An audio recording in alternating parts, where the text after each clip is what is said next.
Boa noite, domingo 30 de abril de 2023 e assim começamos a informar o país e outras partes do mundo através do Telenotícias.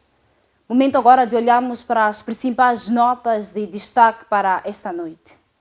Brigadistas do STAI fazem balanço positivo da primeira semana do recenseamento eleitoral na cidade da Matola. Delegado político do partido Renamo, a nível da província de Sofala, diz que desmobilizados que não reconhecem o Sufo Momad como presidente são crianças brincando na areia. Número de mortos pelo conflito no Sudão sobe para pelo menos 528. Há também quase 4.600 feridos.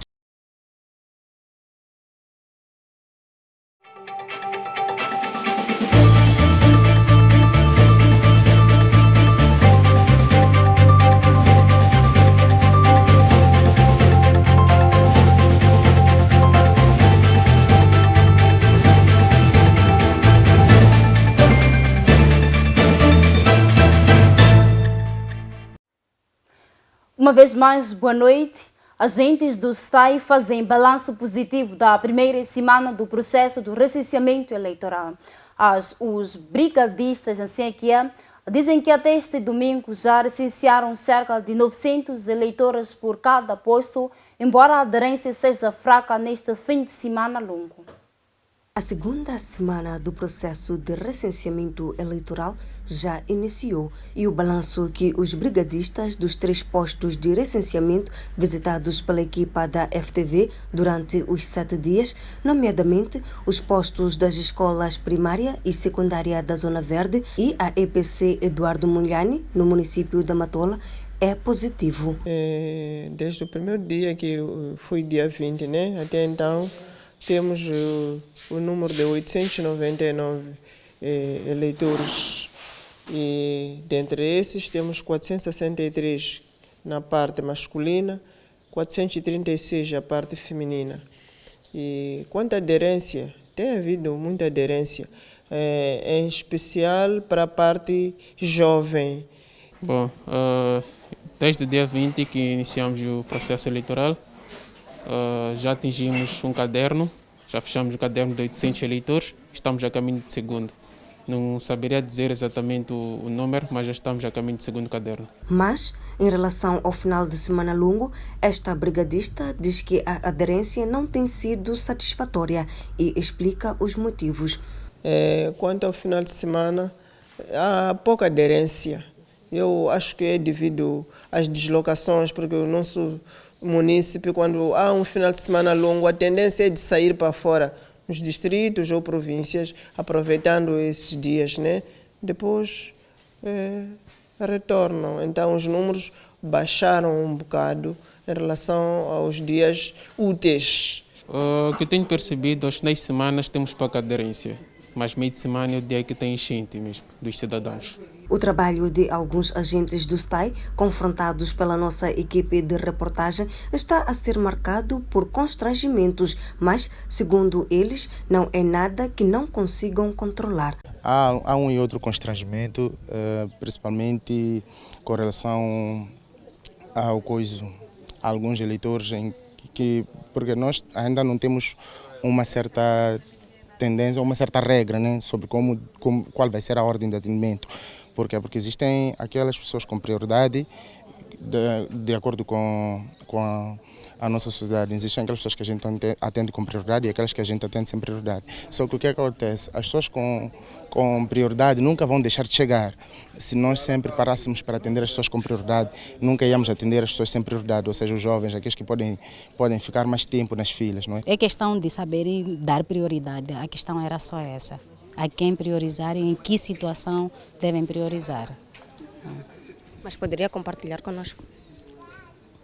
Por exemplo, nós tivemos uma situação, tem uma mãe aqui com bebê, eles estão a priorizar idade avançada, isso é bom, mas temos uma mãe com bebê, eles não estão a priorizar, não olharam para esse detalhe. E, na minha opinião, entraram 2 profissionais, né, que estão em serviço, eu acho que poderiam ter intercalado e não deixar os 2, porque eles só chegaram e assim que chegaram foram atendidos.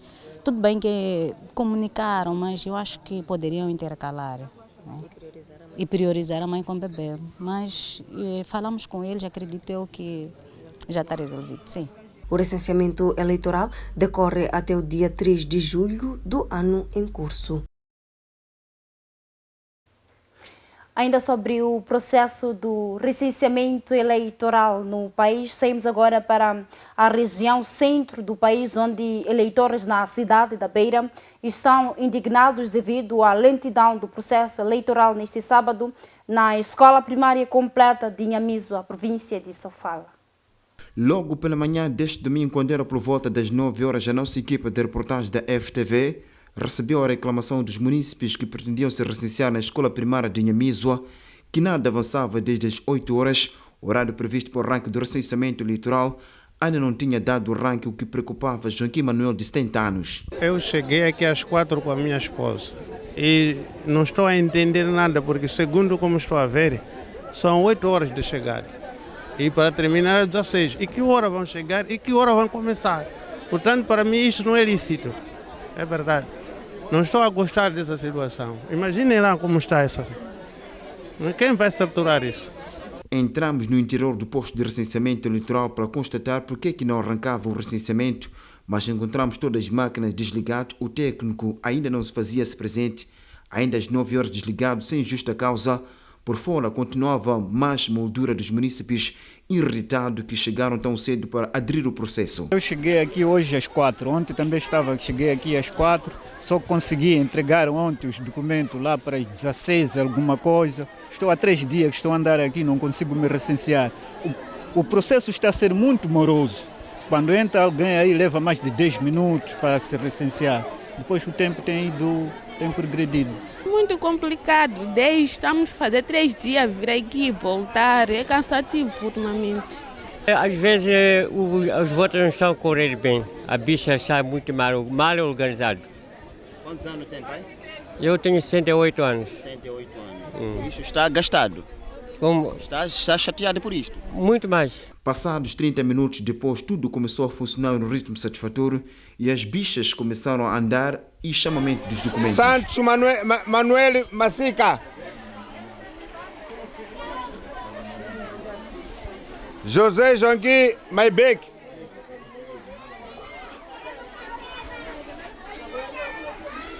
Pires Simão Paulo.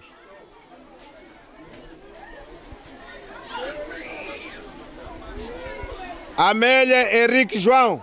A nossa equipa de reportagem da FTV em Sofala garante trazer mais incidência do decorrer do processo de recenseamento eleitoral que arrancou neste mês em curso e vai terminar no mês de junho. A partir da cidade da Beira, capital da província de Sofala, as imagens são de Lino Pedro, Mendes Mundai, FTV. O delegado político do partido Renamo a nível da província de Sofala diz que os desmobilizados que não reconhecem o Sufo Momad como presidente do partido são tidos como crianças brincando na areia. Horácio Pedro Canavete foi o delegado político provincial do Partido Resistência Nacional Moçambicana. Começou por se pronunciar sobre o atual ambiente que caracteriza-se no partido. A saúde do partido agora está estável. Está estável.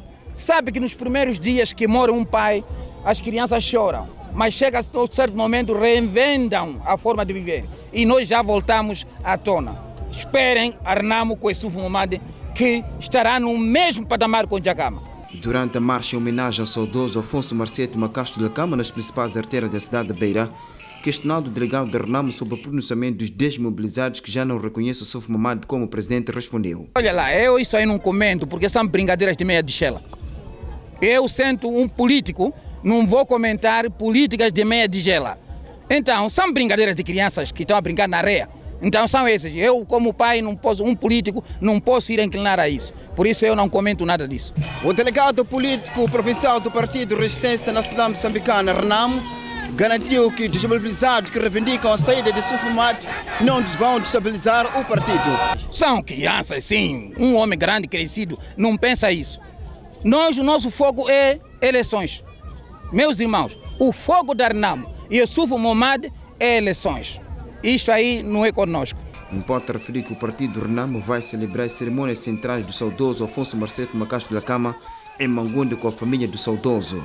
As imagens são de Lino Pedro, Mendes Mundai, FTV, província de Sofala. Do centro, seguimos outras notas informativas ainda na atualidade nacional. A Confederação das Associações Econômicas diz que os novos salários aprovados não constituem a vontade do setor privado, mas o setor está a lutar para melhorar e equilibrar os mesmos. O governo aprovou na passada terça-feira novos salários mínimos para os setores de atividade a vigorarem a partir deste mês de abril no país. O reajuste salarial para este ano varia de 200 a 1.500 meticais de aumento.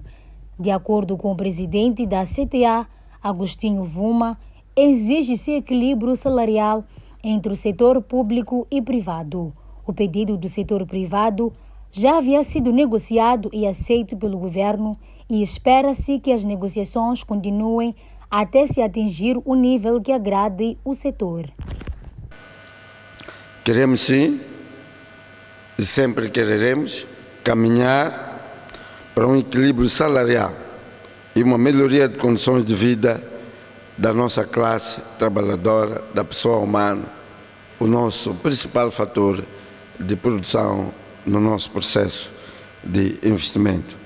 Mas esta caminhada não pode ser feita com passos incertos, sob pena de resultar em incapacidade e falência técnica das nossas empresas, até mesmo incapacidade em honrar com os compromissos que têm com terceiros. E pior ainda, em despedimentos indesejáveis que certamente minariam a paz laboral.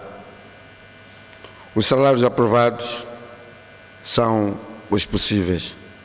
Não constituem nem de perto a vontade do setor privado em particular. Como CTA, somos de opinião que nos devemos acautelar e dar o devido tempo para uma reflexão mais profunda sobre as nossas capacidades de revisão de salarial nos moldes que todos aspiramos. Na mesma senda, o economista Felisberto Timba diz que existem duas vertentes que podem ser analisadas nessa nova tabela de salário. Medida generalizada de preços. Agora, o impacto que existe neste salário mínimo, ou neste aumento do salário mínimo, claramente que numa primeira fase ela é positivo. O impacto é positivo na medida em que é mais o rendimento que é adicionado naquilo que é o orçamento do cidadão, naquilo que é o orçamento do trabalhador. Então, desta feita, do meu ponto de vista, não tem uma contribuição significativa daquilo que é o bolso, o orçamento do cidadão. Mas que tem um impacto no final do dia, sim, tem. Mas até que medida este impacto é significativo para a população ou para o trabalhador? O setor de agricultura, pecuária, caça e silvicultura, por exemplo, tinha como salário em vigor 5.200 meticais e o valor acordado é de 5.800 meticais. Cerca de 900 cabeças de gado bovino serão vacinados no distrito da Catembe, província de Maputo. A informação foi avançada durante este fim de semana pelo coordenador da pecuária no âmbito da campanha de vacinação dos animais. Foi lançada nesta quarta-feira a campanha de vacinação de animais, onde na primeira fase serão abrangidos cerca de 900 bovinos do distrito de Catembe e Maracuén, garantiu o coordenador do setor de pecuária, Noé Chiquati. Esta é o lançamento da campanha de vacinação dos animais, mas aqui nesse lugar especificamente nós escolhemos para atacar ou abranger a vacinação para os bovinos, porque é nesse lugar que nós encontramos como estratégico. Há muita concentração dos criadores e também o distrito de Catembe é o distrito com maior potencial em termos de efetivo pecuário na cidade de Maputo, é seguido do distrito de Camavote. Então, nós começamos aqui e prevemos vacinar nesta campanha cerca de 900 bovinos Este número pode vir a crescer porque nós estamos numa zona interfronteiriça com o distrito de Matutini.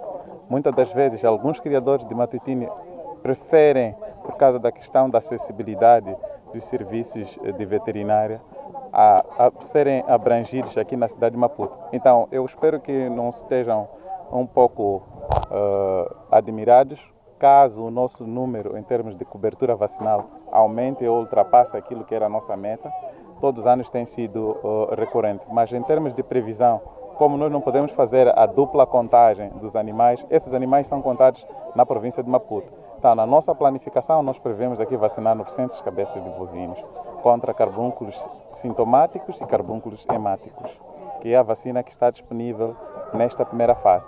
Chicoat disse também que haverá outra campanha de vacinação contra galinhas cafriais, entre outras doenças. Mas também temos outras campanhas de vacinação contra... Nas aves, nós estamos a realizar a campanha de vacinação contra a doença de Newcastle. Esta especificamente é para aves ou galinhas cafriais. Já começou a primeira campanha em março, a segunda vai ser em julho e a última vai ser em novembro. Também vamos desenvolver a campanha de vacinação antirrábica. Esta vai abranger somente os caninos e os felinos. Esta vai decorrer durante todo o ano.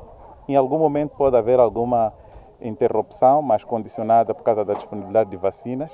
Mas assim que haver disponibilidade, a vacina sempre vai dar continuidade. E nós aconselhamos todos os criadores que vacinem ou tragam os seus animais para serem vacinados nesta época, porque permite também, para além de melhor controlo e prevenção da doença, permite-nos também evitar situações de eclosão de focos de doença para qualquer circunstância. E também por se considerar que neste momento todas as outras regiões estão a vacinar. Então conseguimos fazer um bloco de cobertura vacinal e garantimos aquilo que é o controle sanitário e garantia de saúde pública. Cerca de 900 cabeças de gado bovino serão vacinadas no distrito da Catembe, informação avançada durante a semana pelo coordenador da pecuária a nível do distrito, no âmbito da campanha de vacinação dos animais. Para já saímos para outras notas informativas ainda na atualidade nacional. O comentador do programa Debate Internacional, Marcelino Pangaia, diz que os conflitos que se verificam no Sudão atualmente já foram vistos no Sudão, ou melhor, no Egito, Namíbia e Tunísia, e mostram que há um interesse por parte do Ocidente em criar situações de sofrimento para o continente africano. Os conflitos no Sudão começaram no sábado 15 de abril, no âmbito da tentativa de reforma das forças de segurança, e foi o culminar de um frente a frente entre os dois generais que estiveram por detrás do golpe do Estado de 2021.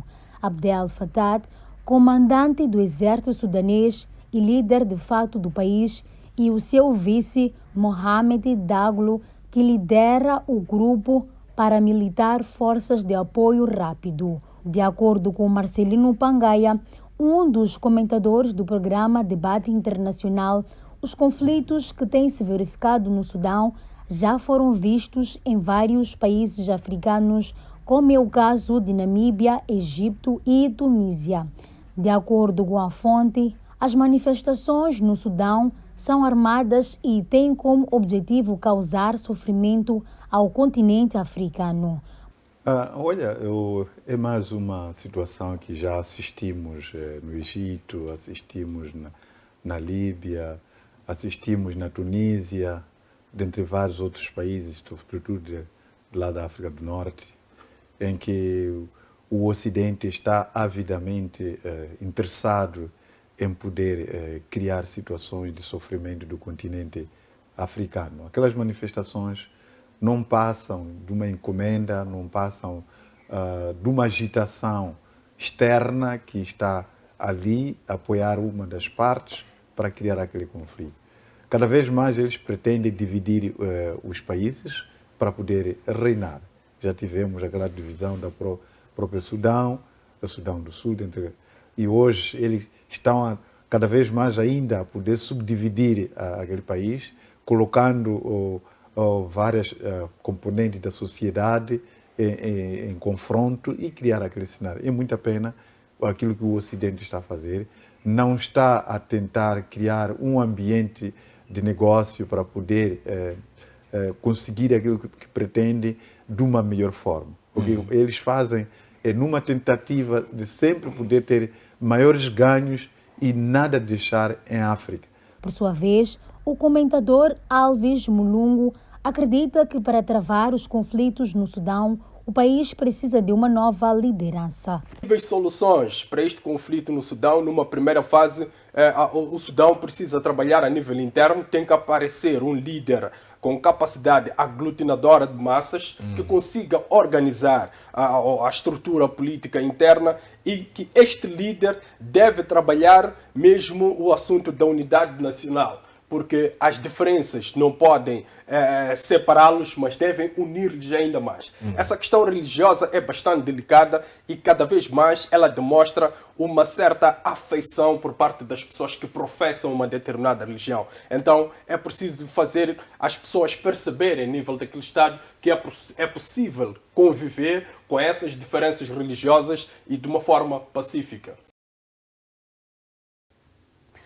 Com análise sobre o conflito no Sudão, saímos agora para acompanhar atualizações sobre a previsão meteorológica para as próximas 24 horas no país.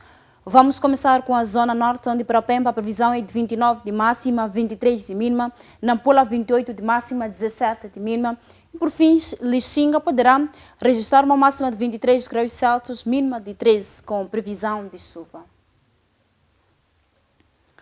Da zona norte passamos agora para o centro do país, onde prevê-se para Quelimane uma máxima de 30 graus Celsius, mínima de 19, Beira 27 de máxima, 20 de mínima, Tete por sua vez poderá registrar uma máxima de 30, mínima de 19, e Chimoio vai registrar 26 de máxima e 15 graus Celsius de mínima. Com o tempo que vai se registrar na zona centro do país, vamos sair agora para a zona sul, onde a cidade de Inhambane poderá registrar uma máxima de 28, mínima de 21, Xai-Xai e céu limpo com uma máxima de 31, mínima de 19, e por fim Maputo, céu parcialmente nublado e uma máxima de 32 graus Celsius, mínima de 21. Esta é a previsão do estado de tempo para as próximas 24 horas no país. Para já, vamos olhar para a taxa do câmbio para o dia de hoje. O dólar custa 63 meticais e 25 centavos a compra e 64 meticais e 52 centavos a venda. O rand custa 3 meticais e 48 centavos a compra e 3 meticais e 55 centavos a sua venda. O euro, por sua vez, custa 69 meticais e 88 centavos a compra e 71 meticais e 25 centavos a sua venda. E por fim a libra custa 78 meticais e 68 centavos a compra e 80 meticais e 22 centavos a sua venda. Com a taxa do câmbio saímos agora para conferir uma curta pausa. Voltamos em breve.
Uma vez mais, boa noite, bem-vindo à segunda parte do Telenotícias.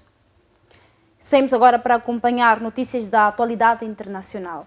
Pelo menos 528 pessoas morreram e quase 4.600 ficaram feridas devido aos confrontos que começaram há 2 semanas no Sudão entre o exército e o grupo paramilitar Força de Apoio Rápido.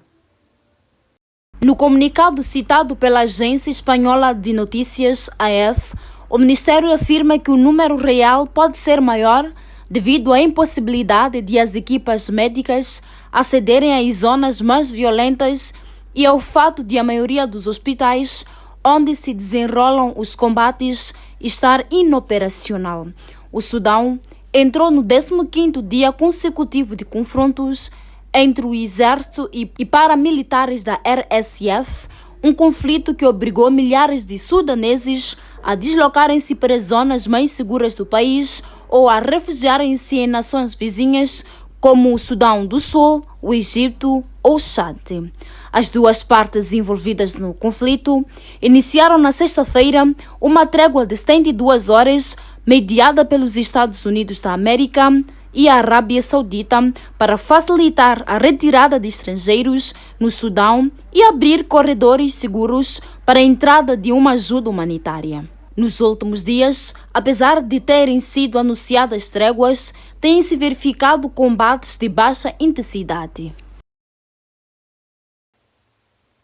Ainda na atualidade internacional, pelo menos 2 pessoas morreram após um bombardeamento ucraniano ter atingido uma aldeia perto da fronteira com a Ucrânia, disse hoje o governador da região de Bryansk Oblast, no oeste da Rússia. Vários mísseis ucranianos atingiram a aldeia de Suzemka, localizada a cerca de 10 quilômetros da fronteira com a Ucrânia, disse Alexander Bogomas. Devido ao ataque infligido por nacionalistas ucranianos, infelizmente 2 civis foram mortos, disse o governante de Bryansk Oblast. No sábado, um ataque com um drone provocou um incêndio num depósito de combustível no porto de Sebastopol, à base da fronteira russa do Mar Negro, na península anexada da Crimeia. O ataque danificou o combustível em 4 tanques, mas não afetou o abastecimento de combustível à cidade, que foi anexada pela Rússia em 2014, tal como o resto da península do Mar Negro. Milhares de israelitas manifestaram-se pelo 17º fim de semana consecutivo contra a reforma judicial promovida pelo governo. Milhares de israelitas saíram à rua em Tel Aviv pelo 17º fim de semana consecutivo para protestar contra a polêmica reforma do sistema judicial promovida pelo governo de Benjamin Netanyahu.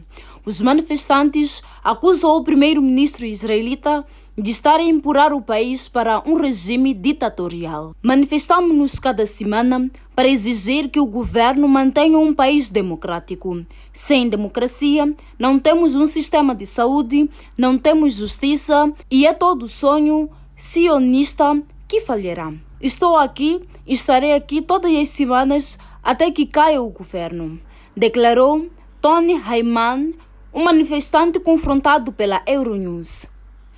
Para o governo, um dos objetivos é reduzir os poderes do Supremo Tribunal a favor do Parlamento. Opositores e apoiantes da reforma têm mantido a pressão nas ruas, com os olhos postos na sessão de debate parlamentar que arranca na segunda-feira. Das manifestações no Sudão, saímos agora para olhar para as notícias culturais. Foi lançada a obra Poder Tradicional no distrito da Machixe pelo escritor Narciso Pedro. Segundo o governador da província de Inhambane, Daniel Chapo, esta obra é uma valiosa contribuição para a história de Moçambique. Poder Tradicional no distrito de Machixe é uma obra pertencente ao escritor Narciso Pedro. Por sinal, o então edil daquela urbe, segundo o escritor, pretende com a mesma imortalizar a ação dos régulos naquele município. Fazemos o lançamento da obra Origem e História das Autoridades Tradicionais da cidade de Machixe e a sua forma de ascendência, pela necessidade de imortalizar aquilo que foi a ação dos régulos no município de Machixe. A preocupação minha foi como é que estes que hoje proclamam ser donos do poder nasceram com o poder, são autóctones daqui de Machixe ou vieram de onde vieram. Isso em relação aos regulos, em relação aos chefes de povoação, que são os cabos. Qual é a origem destas pessoas? São de Machixe. Existe uma dualidade do poder. O poder tradicional, cujos seus dirigentes são eleitos, são indicados pela família, e o poder democrático, cujos dirigentes são eleitos democraticamente. O governador da província de Inhambane, Daniel Chapo, disse que a obra irá contribuir de forma significativa na história do país, em particular do distrito, e instou as universidades existentes naquela província a aderirem à obra e explica. Por se tratar de um livro de inestimável valor para a nossa memória coletiva, como um povo, e para a academia, na medida em que discute aspectos relevantes no exercício do poder tradicional no distrito da Machixe e estimula o debate sobre as formas de sua transmissão. Esta obra serve para quem numa universidade faz um curso de antropologia, de sociologia, de administração pública e vários outros cursos importantes para cada um de nós como moçambicanos. Por isso, queria aproveitar esta ocasião para endereçar um convite especial de a Universidade SAD adquirir o livro e colocar nas suas prateleiras, porque tenho certeza absoluta que vai ser útil para os nossos estudantes universitários. As autoridades locais são uma base de extrema importância para o exercício do poder, colaborando harmoniosamente com as autoridades governamentais. Segundo Chapo, esta obra irá servir de reflexão para os governantes. Percebemos que foi nesta ótica que o autor traz aqui esta obra importantíssima, pois nos remete à reflexão sobre como devemos melhorar a articulação entre as autoridades locais e o governo. E, igualmente, demonstra que é pertinente melhorar a forma como os líderes tradicionais são escolhidos pelas comunidades para sanar conflitos detectados nesta pesquisa extremamente importante. É com a notícia sobre o lançamento de Humans, uma obra na província de Inhambane, que colocamos o ponto final na presente edição do Telenotícias, com promessas de trazer mais notícias nos nossos próximos blocos noticiosos. Assim, caro telespectador, agradecemos pelo carinho da sua audiência.